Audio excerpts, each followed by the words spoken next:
So mga lods, nakasakay nami. Oh.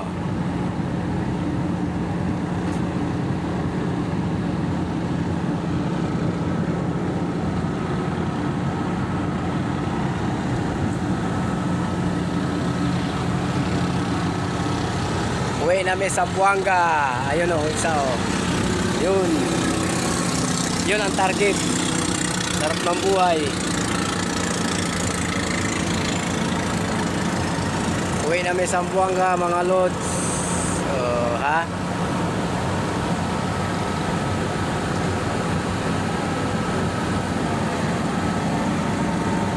Yan o. Paalis na yung Wesam. Wesam Express number 8. 45 minutes lang biyahe niya. Sa Buanga na yan.